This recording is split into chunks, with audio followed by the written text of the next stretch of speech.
Welcome, my name is Matthew Hunter with Legacy Wilderness Academy, and in this video we're going to be looking at a common southern tree that's very effective at treating joint and arthritis pain. It's a tree many of you are already familiar with. It's called the Magnolia tree. And in this video we're going to look at how to identify multiple species of Magnolia. We're going to look at a couple range maps so I can show you where they grow. We're also going to look at one of the common lookalikes to Magnolia. Then I'm going to show you how to harvest a tree, prepare it into a medicine, and I'll even give you a recommended dosage amount so you can start getting the anti-inflammatory benefits of this tree right away. Stay tuned. Before we begin, I'll quickly mention that if you want to get more information on the medicinal plants of the southeastern United States, make sure to download my free ebook, which you can find in the description below this video. So without further ado, let's jump into it and start talking about the southern Magnolia. So there's about 8 different native species of Magnolia in the eastern United States, and they've all been used for medicine. The one that most of you are all familiar with is called the southern Magnolia, which scientifically is known as Magnolia grandiflora. The southern Magnolia is a beautiful evergreen tree. We're pretty much all familiar with it. It really holds sort of this high place in southern culture. It is the state flower of Louisiana and both the state tree and the state flower of Mississippi. So Magnolia, the southern Magnolia anyway, is really easy to identify. It has these really big evergreen leaves with copper undersides. However, the southern Magnolia is actually considered the weakest species, medicinally speaking, of our 8 native species. So in this video, we're actually going to be focusing on a different species of Magnolia, the sweet bay Magnolia. And however, all the different species of Magnolia in the United States can be used medicinally, but like I said, this one, if you can find another species that's going to be better, you can use the southern Magnolia, but it's going to have sort of the lowest amount of those medicinal constituents, and so it's not going to pack as powerful a punch if you're trying to use it as an anti-inflammatory to get rid of arthritis pain. So let's go ahead and start by looking at the sweet bay Magnolia, and we're going to be sort of focusing on that species. I'm going to show you how to identify it. Let's do it. Okay, the next species of Magnolia we're going to look at, and the species that will be the main focus of this video, is the sweet bay Magnolia, scientifically known as Magnolia virginiana. So the sweet bay Magnolia grows in East Texas into Louisiana. It sort of skips over the Mississippi Delta. It doesn't like to grow up in the Delta, but then you're going to be able to find it from Mississippi all the way through Florida and then up into the Carolinas and into Virginia, along like the eastern half of those states, hugging the Atlantic coast. So don't worry though if you don't live in the range map we're putting on the screen right now, because you're still going to have other magnolias available to you pretty much almost anywhere in the eastern US. So next we'll put up another range map on the screen that shows the cucumber magnolia range. So cucumber magnolia is another common species. It's not identified the same way, so you'll have to go online and look at pictures, because I don't have any in my area that I know where it's at to show you, but it does grow in Louisiana, northeast, throughout the Appalachian Mountains, and you can see on the map the light green areas are where it's sort of scattered populations. It's like hit or miss whether or not you'll find it, and then the darker green on the map is where it's really abundant and common. Okay, so let's look at how to identify the sweet bay Magnolia. Okay, here we have some of the leaves of sweet bay Magnolia. You can see why it's called sweet bay. The leaves very much resemble bay leaves, and they actually have white undersides. Now, you could actually confuse this with the true wild bay, which does grow in the southern US. So I'm going to put an image up here on the screen that shows you how to separate the two plants. You'll notice that on the left, you can see a sweet bay Magnolia terminal bud, okay, and that terminal bud is going to have like white hairs, and you can see it's sort of longer and narrower compared to the true wild bay, which if you look at the terminal bud, it's more roundish and it's actually covered in like rusty colored hairs. And the part of that tree that that picture is actually depicting is right here at the very tips of the branches. We call that the terminal leaf bud. So if you're in the real deep south, you're talking southeast Texas, southern Mississippi, you know, somewhat close to the coast, within, you know, a couple hundred miles of the coast, you're going to be wanting to look at the terminal leaf buds to make sure that you actually have a sweet bay Magnolia and not just a wild bay. Now, obviously, you can use wild bay leaves in cooking and, you know, whatever. But as far as medicine is concerned, Wild bay, you wouldn't want to use it in larger amounts. It has been known to cause miscarriage. So you'd want to be really careful with that. If you're a woman and you're planning on using sweet bay magnolia, you're trying to get pregnant, you just want to make sure that you didn't accidentally make the medicine out of wild bay. Other than that, wild bay is, pretty much considered safe. Another identification characteristic of sweet bay magnolia is that it has smooth gray bark, and it often grows in clumps or clusters. So you can see it's sort of a multi-trunk tree or a clumping tree. That just means that there's going to be, instead of one singular trunk, oftentimes there's multiple trunks. You can see that here. Another thing you can see if you kind of look around the ground, because it is winter time while we're filming this video, is that there's a lot of the leaves that have fallen, and you can see that they are sort of white. So they're showing that white underside, and it's sort of scattered all around the tree. So if you're just walking around and you're looking on the ground in the wintertime, that would be a good way to identify the tree, by all of those white leaves that are visible for, about 10 feet or more surrounding the tree. The last thing I'll mention before we get into the medicinal uses is that sweet bay magnolia is considered a semi-evergreen or tardy deciduous tree. That means that in the southern part of its range, it tends to be evergreen year-round, but the further north you go, the more likely it is to lose its leaves. However, it tends to hang on to its leaves for a lot longer than other trees, which is why it's considered tardy deciduous. Okay, so you may find it in the middle of winter with its leaves still attached, or if it's really cold or you're further north, you won't be able to really find it in the winter. So to reiterate, the southern magnolia, fully evergreen, sweet bay magnolia, semi-evergreen, and then the other 6 native species of magnolia are actually all deciduous trees, okay?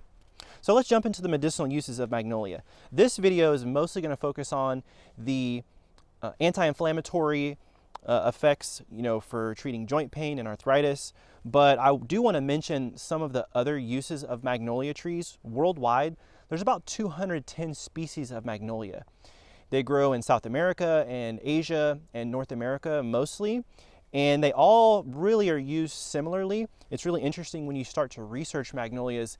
You'll see how different cultures with different languages situated thousands of miles apart have figured out the same exact uses for magnolia in many cases. So one of the main uses for magnolia is to treat clinical anxiety and depression, and it's used that way in China. So one of China's oldest medical books that dates back to at least 220 AD, but they don't really know when it was written. It could have been written actually before that. Actually mentions 3 different species of magnolia by name. And so we know that people in China have been using it for at least 2,000 years, if not longer. And one of the main uses there, like I said, is as a mood elevator. So it's an antidepressant. It's really, really good at sort of regulating brain chemistry, bringing you out of a funk, and reducing anxiety. So people actually still use it for that. Also for sleep. Some people in the modern day still use it for sleep. Doctors will actually recommend it for that purpose. On the topic of sort of how magnolia affects the brain, it is also really good for epileptic seizures. It's been used as an anticonvulsant both in China and in Mexico, in the Mexican tradition. And scientific studies have validated the use of magnolia for everything I'm saying in this video. Lots of really good studies have been done, particularly like on rodents, like rodent studies. But the fact that people have used it as an anticonvulsant and for all a lot of these purposes in different parts of the world, thousands of miles apart for hundreds of years, should be really enough without any scientific research even needing to be done. But on the topic of it being a anti-inflammatory, early American physicians in the late 1700s, early 1800s were well aware of magnolia, although it did begin to sort of fall out of tradition for some reason. I'm not really sure why. But people hardly ever use it anymore. It's really hard to find it in a herbal medicine book today. It's in very few herbal medicine books, but you'll see that doctors in the early 1800s knew that this plant was not only used to treat rheumatism, but was very effective at treating rheumatism. And the famous Appalachian herbalist Tommy Bass talks about how more people would come to him asking for Magnolia to treat arthritis pain than any other plant. And he said he's seen people like lay down their canes and crutches using this plant. So it can be very, very effective at treating joint inflammation caused by arthritis, rheumatism, gout. Although, you know, it doesn't work for everyone. Sometimes it doesn't really work. It just depends on your own body and what type, you know, what your arthritis is caused by, probably to some degree. But it does work for very many people. And so there is a lot of good evidence. There's good studies, traditional use, and a lot of good firsthand accounts. So without further ado, let's talk about what parts of Magnolia you can use, and then we're actually going to harvest some, and I'll show you how to make a medicine out of it. So throughout history, in different parts of the world, by different people, all the different parts of the Magnolia tree have pretty much been used. Probably the most commonly used part is the bark. Historically, the root bark was also used, maybe even said to be stronger than the bark itself. The immature green flower cones, not the flower cones, but the seed cones, I should say, have been used. Those are ready around June in my area. So you can grab those, chop those up. In China, the unopened flower buds are very important, specifically to treat asthma, sinus congestion. So we could go all day about the medicinal uses of this tree, because you know there's quite a few that I haven't even mentioned. But other than that, the leaves have also been used. I think the leaves are probably a little bit weaker than the bark, but they're definitely used. The leaves are actually pretty bitter, even though it's called sweet bay. You could use them like a bay leaf, but they're not very good for that purpose. So you can use pretty much any part. The open flowers are probably the only part that are not really mentioned as being used in medicine, although the petals themselves are edible. They're used in Asia as a condiment, so they are bitter, but like they're kind of pickled. They're used in like sushi wraps and different things like that. They've caught on a lot more with foragers in the UK and England, I've noticed, than American foragers, but the petals are edible. They are kind of like bitter and pungent, so they're not going to really taste great by themselves. But like I said, they're used more as like a flavoring or condiment. So yeah, so let's go ahead and I'll show you how to harvest the bark, then we'll turn them into a medicine. Let's do it. Before we look at how to prepare sweet bay magnolia bark into a medicine, I wanted to show you one more species that you may run into in landscaping, the saucer magnolia or Magnolia solangiana. As you can see, saucer magnolia puts out a beautiful display of pink flowers around mid-February or early March here in the South, and it can be used medicinally the same way. Saucer magnolia is actually a hybrid of two Asian species. It was hybridized by the French botanist Etienne Solange Baudin around the year, or in the year 1820. And so both of the species that were used to create this hybrid are actually still used to this day in Asia as a medicine, so it can be used identically to our native magnolias. So really wonderful tree to know. And without further ado, let's go ahead and jump into how to actually turn magnolia into a medicine. All right, so when I'm looking for, you know, I don't want to really damage a tree, a lot of people will strip the bark off of the main trunk, and that's okay. What you want to do is you want to strip it vertically so that the tree is able to heal itself, and you want to try to not do any more than 10% of the tree's circumference. But when it comes to a tree like sweet bay magnolia, because it's a clumping tree, I'll just try to find a really small limb, either off of one of the main trunks or one of the shoots coming up, and I'll just cut that right off. If I do choose like a limb, I'll make sure it's really a nice clean pruning cut. It doesn't dig into the main trunk, all that. That's just to make sure that, you know, the tree is not open and exposed to either insect pest or, you know, fungus or whatever. But in this case, we just have like a little tiny branch right here. So I'm just gonna cut that right off, and I'll show you what to do next.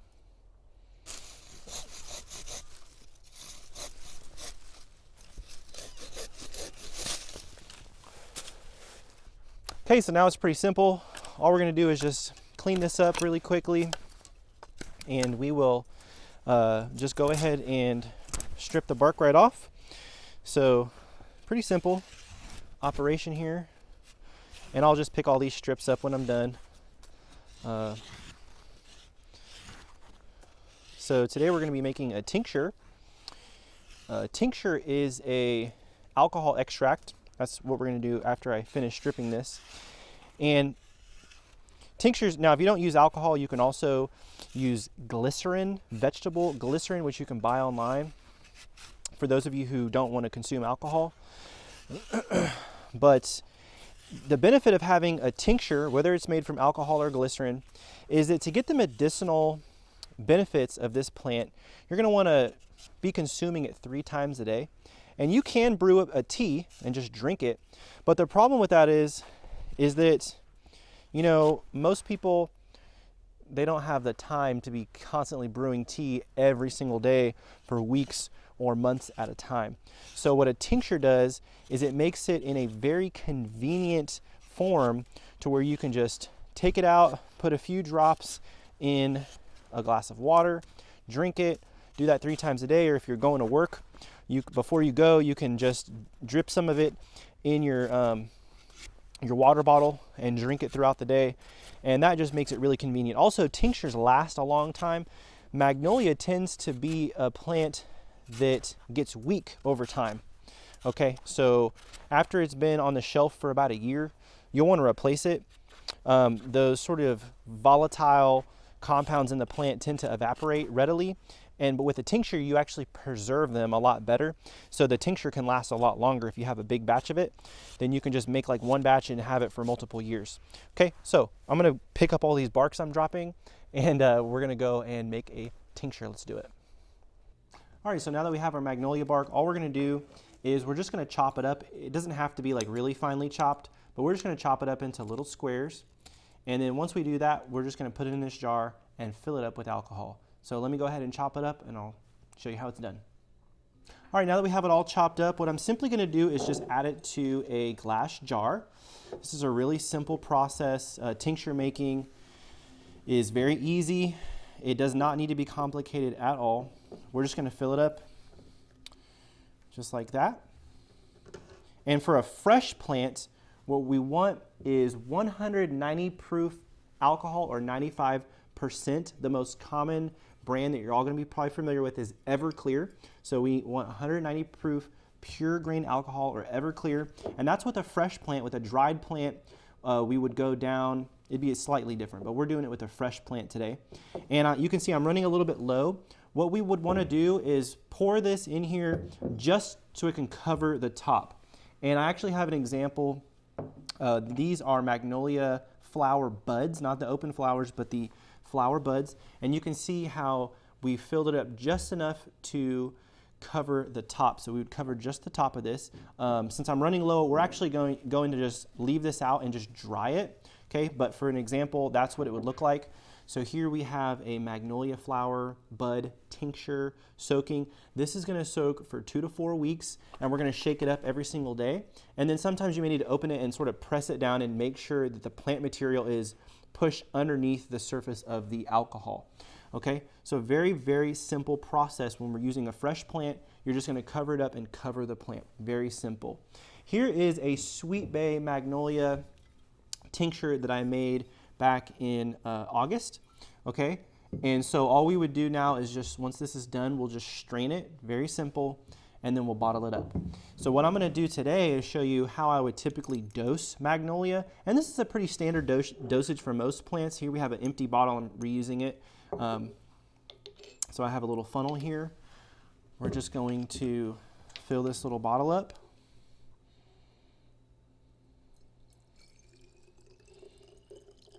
Oops.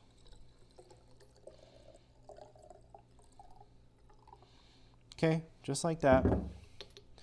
And the standard dosage for a lot of plants, unless the plant is very, very powerful, then we'd want to, if it has any safety precautions, some plants can be like literally like 5 drops a few times a day.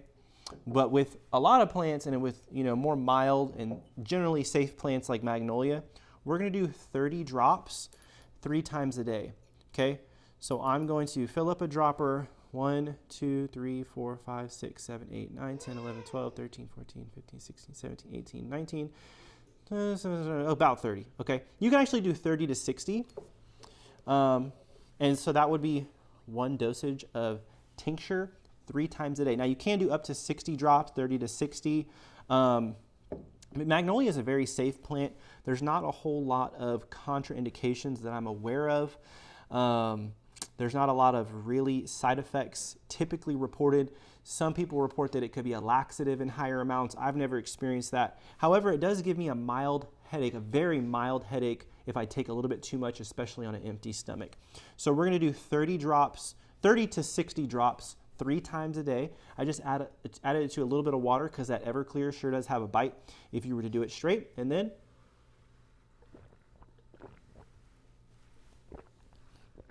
bottoms up. And that's how you're going to get the medicinal benefits of this plant, including the antidepressant, anti-anxiety effects, the joint pain and arthritis, anti-inflammatory effect, and anything else that you've read about this tree that you want to get the medicinal benefits of it. That's what you're going to do. You're going to do 30 drops 3 times a day. Now, if I was to make a tea with this plant, I would just use like a pretty small little pinch, just something like that, a little 3-finger pinch in maybe just like a quarter or a third full little pot of water. So a little bit goes a long way, and you just typically go by taste when it comes to tea. So if you're making tea, you'll drink 3 cups of tea a day, brewed to a strength that you can handle. It is a pretty bitter plant, so if you make it too strong, it'll just be like really, really bitter, and you won't want to drink it. So about the good strength that you can, that's not like horrible to the taste. So that is how to make a magnolia bark tincture. Thank you so much for joining me and learning about the medicinal uses of the magnolia tree. This wonderful tree has lots of great applications, treating joint and arthritis pain, as well as being really good for the brain and treating things like anxiety and depression. So if you want to learn more about this tree, make sure to check out the article, which is posted in the description below. And if you want to learn more about medicinal plants of the southeastern United States, check out my free guide to medicinal plants, also in the description below. Until next time, have a good one.